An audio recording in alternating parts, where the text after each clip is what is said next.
things. And so Adele, tell us about what happened on that day with yourself and your nephews.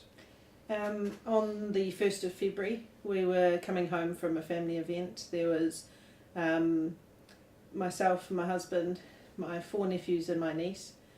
And I had the 2 youngest nephews with me, one in the pram and one next to me. And my another nephew was with my husband behind me and my niece. And then our older nephew had crossed ahead. And I stopped by the zebra crossing to make sure the car was going to stop for us. And it was slowing down, so we started to cross. And the next thing I know, I was on the bonnet. So I was left with 10 stitches through my head. 8 of them were just up here and 2 of them back here. Broken nose, whiplash, bruised spleen, fractured pelvis, damage to my knee and damage to my ankle. All right, and so, I mean, that must have meant a huge amount of recovery for you. How long did the doctors say that the whole process of recovery would take? Depended which doctor you talked to. I was in hospital for a week, learning to walk again effectively. I had acute nerve damage in my ankle, and that was really, really painful. I needed tramadol, which is a synthetic morphine, to be able to walk at all. And they said that nerve damage takes 6 to 12 months to heal, but with the ligament damage in my ankle as well, that it would probably be the 12-month time frame if it healed at all. Pelvis healed faster than it should have.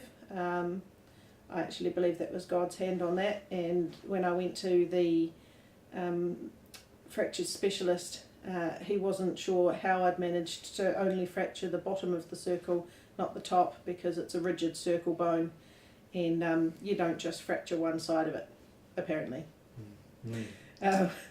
His words were, "I don't know how you've managed to do just one side of the circle," and I said, "I've got a fair idea," and he goes, "You're a Christian, aren't you? I always get that answer from Christians." Yeah. So, so what were the sort of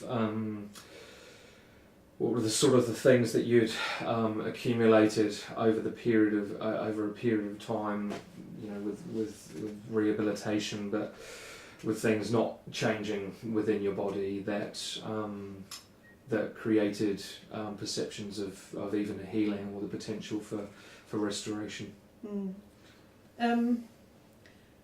I think as time passed on, and the healing, the areas that weren't healing as quickly, or just weren't healing, they served to reinforce beliefs that I'd actually formed as a kid watching my mum with cancer, and she was healed but through the medical profession, not miraculously. And she's a very strong woman of faith, and I'd formed beliefs around God healing from that, and to have aspects of my own healing not happen, I just put it down to, well, God's not choosing to, and didn't even think or want to seek healing on it. And so there was aspects like my thumb and forefinger on my left hand. Thumb was diagnosed with arthritis. 3 to 5 years it was going to have to be fused because it would just be too painful.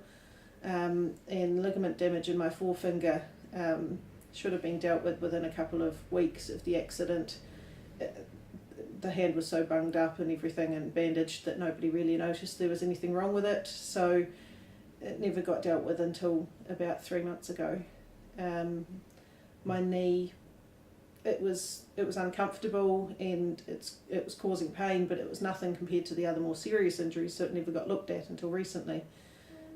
The ankle, it was just a waiting game for the medical professionals, and I accepted the fact that it was going to take ages to heal and may never heal. I was just starting to get so many professionals telling me this is the way that life's going to be, that I just started to accept it and never asked God if he had anything else planned. Mm-hmm. So talk to me about the changing point, I suppose, for you. So what was it really that made the difference? I guess it would start with a particular Sunday a few weeks ago. I walked into the service and I had this real sense that God wanted to do something and that I needed to get myself out of the way. And there were a number of distractions in my personal life and in my social circles, and I had to put them aside and allow God to just speak. And it was one of the Sundays where we didn't end up having a sermon, but God spoke. There were a number of different people who were singing out. Some people were giving words, and I knew right from the start that God had this picture for me to speak out, and I was terrified. I had my heart pumping. I was sitting there going, okay, God, now, and then the music would go back up again, and then I'd wait until the music would go back down again, and then somebody else would speak. And in the end, I was actually at a point where I wanted to speak out. Kind of felt like my sister explained that pregnancy is a little bit like that, where the first 2 trimesters are sitting there with nervousness, and the last one is filled with impatience, so that it's kind of God's gift of impatience, so that you lose the fear of the labour. I've never had children, but that's kind of what it felt like that day. If there was kind of this period of nervousness, and then, oh, come on, I just want to get this over with, and so the fear was gone at that point. Yeah, so I spoke out this picture of a burning room, the flames being my own efforts, and part of that was assignments with my degree. I was trying to push through in my own strength, and I wasn't failing the assignments, but I wasn't. I was finding it really, really tough, which isn't normal for me.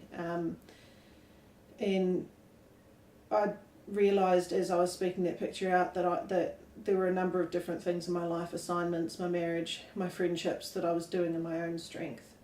And that the result of that is that I was being smothered with smoke of anxiety and shame and guilt. And that morning, as I cried out to God, I felt him open the door, and his light streamed in and the smoke parted. It had no option, it just had to.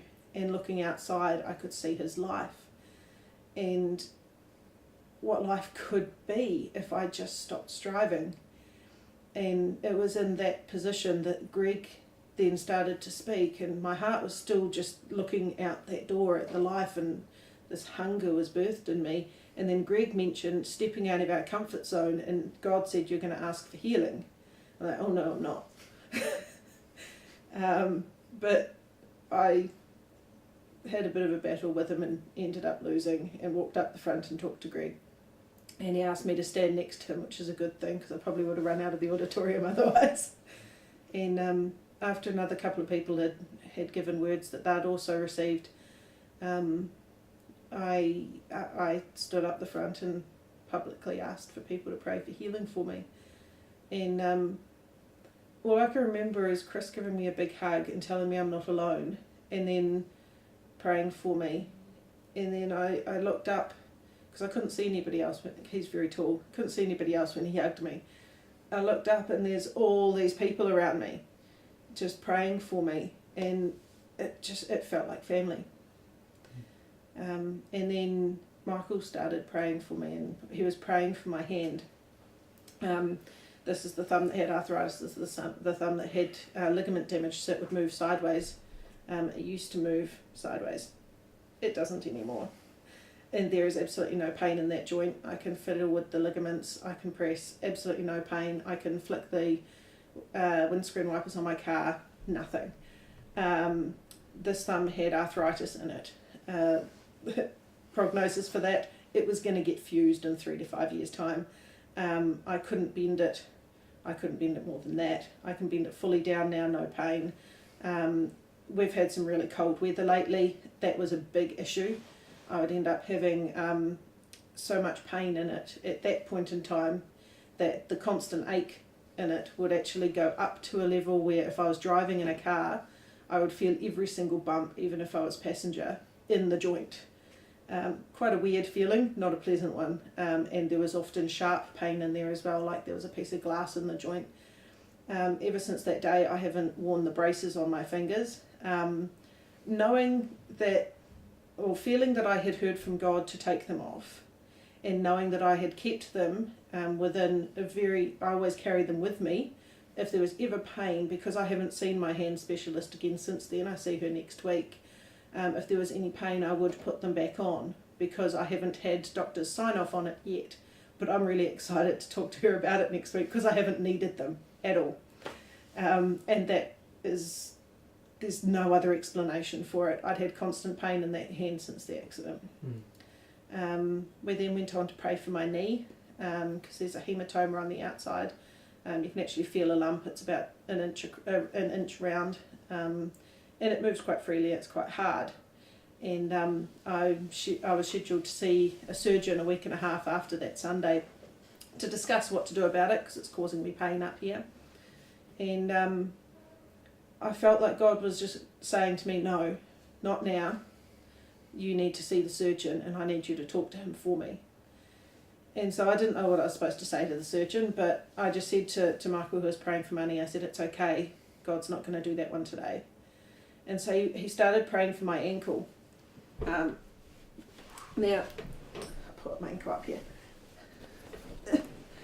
With my ankle, if I had have pushed here, I would be firing the nerve down my foot. It just feels like I'm poking my ankle. 2 months after the accident, when the nerve started to settle down, that whole side of my foot, including the outer 2 toes, went numb. And I could not feel anything along here at all. And so when Michael was praying for me, his hand was about here, although I went the other way because he was over there. And I became aware that I could feel it. He wasn't pressing hard, but I could feel it. And I said to him, dude, I can feel your fingers. And he jumped back and he's like, oh, sorry, thinking it hurt me. I'm like, no, dude, I can feel your fingers.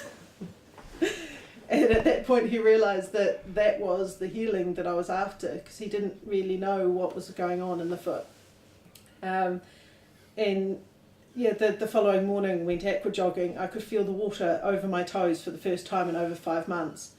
I was so excited that when the lady who knows me at the pool, because we're there so often, she asked me how I was doing, and I couldn't help but tell her, I can feel my toes. And then I had to explain to her why that was exciting and how I could feel my toes. There was so many opportunities that week to witness to people, quite simply over toes. I never thought that the gospel via the toes would be something that I would ever be preaching, but it's just been amazing. And then I went to the surgeon a week and a half later, and he was asking me about the movement in my pelvis from the fracture and in my ankle as well as my knee, because he wanted to make sure that they weren't making the knee any worse. And so of course I had to tell him about my ankle as well, and he grinned at me and he took me seriously, which kind of surprised me. I wasn't sure what to expect from a surgeon. And he put into his notes that the ankle, the nerve damage in the ankle had been spontaneously and completely resolved. Of course, he didn't give credit to the big guy like I did, but probably not allowed to in medical notes. But yeah, no, it's really, really exciting, and I can't wait to see what the hand clinic specialist says next week as well. What do you think, God has been saying to you specifically with regards to how he's wanting to transform you, even just through the process? I mean, you mentioned how difficult it was to even believe that through somebody praying for you that something could happen. Mm-hmm. But then also just even the open admitting the need for help. Just explain, what do you think God was doing in you through that? I guess he's been showing me that I get in the way a lot, that I have my own concerns and my own ideas, and it's almost been like I've been just going to God to resource me for my plan. And this whole journey has just shown me how silly that idea is, I guess. And it's not been done in a way that makes me feel belittled or stupid. It's been done in a way of like, oh darling daughter, why are you doing this? You're exhausting yourself. You're choking on the smoke. Just come outside. just come outside and play. And it was that invitation that Sunday morning that really broke through. And then from there, it's been living that out. Life is a playground now, and I'm still under the strain of assignments, and I've got 6 assignments to do this month, and yet I don't feel like I'm drowning because he's got it under control. And on the mornings when I can't focus, I had a conversation with a classmate this morning about how we both felt that our brain was doing the foggy dance. And we both said, well, what are we going to do about it? And so we said, well, we need a foghorn. And so we started praying that God would bring his foghorn in so that we could concentrate for the day. And checked in with him just after lunch, and we've both been really productive this morning. So it's just been a relief to know I don't have to do it anymore, that I don't have to push, that I can, that I still have to do it. God's not going to sit there and write my assignments for me. I wish he would.